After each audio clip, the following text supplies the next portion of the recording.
ሰላም እንዴት ናችሁ? የዮሜል ቲዩብ ተከታታዮች ዛሬ ቆንጆ የቸኮሌት ስፖንጅ ኬክ እንሰራለን። እዚህ ጋር የተጠቀምኩትኝ 3 እንቁላል ነው የጨመርኩት።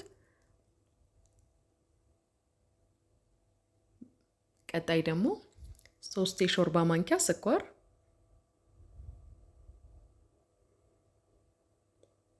እንቁላልና ስኳራችንን በደንብ እናዋሃዳለን። እዚህ ጋር በደንብ ነው የምመታው። እንቁላሉም እየወፈረልኝ ይመጣል፣ ስኳሩም ይሟሟል። ቀጣይ ሌላኛው የፈሳሽ ግብአት ደግሞ 1 የቡና ስኒ ዘይት፣ እናንተ ቅቤ መጠቀም ትችላላችሁ። 1 የቡና ስኒ ወተት፣ ቫኒላ በክዳኑ። እነዚህን የፈሳሽ ግብአቶች አንድ ላይ በደንብ እንመታቸዋለን እስኪዋሃዱልን ድረስ።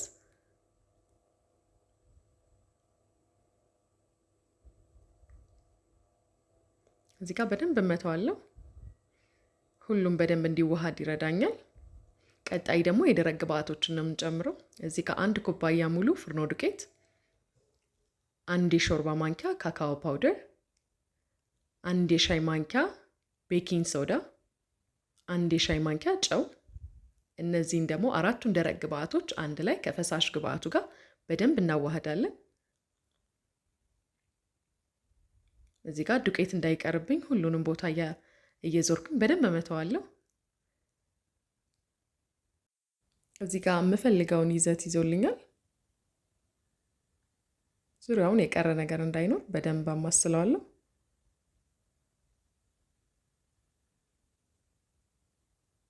አሁን ቀጣይ የምናደርገው ፓትራ አዘጋጃለሁ። ፓትራይን መጀመሪያ ላይ ዘይት ቀብቻለሁ። ከዛ ዱቄት ነው ዙሪያውን ያረኩበት። ዱቄት ማድረጉ የሚጠቅመው ለምንድን ነው? በኋላ ላይ ስናወጣው ከኦቨን ከወጣ በኋላ እንዳይዝብን ይረዳናል ማለት ነው። ይሄንን ሁላችሁም ብትጠቀሙት በጣም አሪፍ ነው። ፔፐር ሺቱ ከሌላችሁ ይሄን ተጠቀሙት። ይሄ ቆንጆ ነው። ዱቄት ከስር ማድረግ እንዳይዝ ይረዳል። ወደ ፓትራ ከገለበጥን በኋላ ኦቨናችንን በ180 ዲግሪ ሴልሺየስ እንለኩስና እናግላለን እስከዛ ድረስ ከመግባቱ በፊት። እዚች ጋር ነው የተጠቀምኩትኝ ቸኮሌት ነው፣ ደረቅ ቸኮሌት በቢላ ከትፌ በቃ ከላይ ዝም ብሎ ለጣዕም ነው። ይሄ ትርፍ ጣዕም ነው። በቃ እስከዚህ ያለው ካላችሁ ይሄን ማድረግ ይቻላል። ይሄ ትርፍ ጣዕም ነው፣ ግን በጣም ነው የሚያጣፍጠው።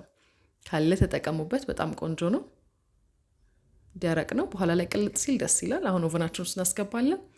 ይሄው ወጥቷል። ሲወጣ በጣም ነው የሚያምረው። ይሄው ወዙ ደስ ይላል። ቆንጆ ነው በጣም።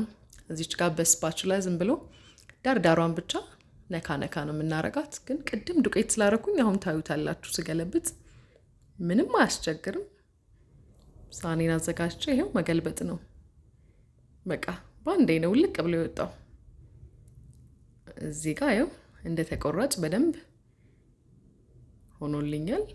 በጣም ለስላሳ ነው ስቆርጠው። እንደውም ቪዲዮ ላይ ስለማይታይ ነው እንጂ የሆነ ከውስጥ ራሱ። እዚህ ጋር ሳኔን አዘጋጃለሁ፣ እደረድራለሁ ማለት ነው። ይሄው እንደምታዩት በጣም ነው የሚያምረው። ደስ ይላል በጣም። ቸኮሌቱ ጥቁር ጥቁር መሀል ላይ የምታዩት ቸኮሌት ያረኩበት ነው። ሲቀልጥ ይኸውት እንዴት ስፖንጅ እንደሆነ በጣም ልስልስ ያለ ነው። ይሄ በጣም ያምራል፣ ደስ ይላል በጣም። ቀጣይ የማደርገው ነገር ሀባብ ነበረኝና በጣም ሙቀት ስለሆነ ሰሞኑን ሀባብ በጣም ነው የምወደው። እናንተ የምትወዱ ከሆነ በጣም ተጠቀሙት። እዚህ ጋር ሀባብ እንደረድራለሁ። ሙዝ ነበረኝ፣ ሙዝም ተጠቅሜያለሁ። ባላችሁ ፍሩት ይቻላል። ሀባብ ከሁሉም ጋር ስለሚሄድ ከለሩም ያምራል። ካለን ነገር ጋር በጣም ነው ደስ የሚለው። እዚህ ጋር ዲኮር ለማድረግ ያው እየታገልኩኝ ነው። እና የዮሜል ዩቲዩብ ተከታታዮች ዩቲዩቤን ሰብስክራይብ እያደረጋችሁ የደውል ምልክቷን እየተጫናችሁ አዳዲስ ቪዲዮዎች እንዲደርሷችሁ። ለዛሬው ቻው።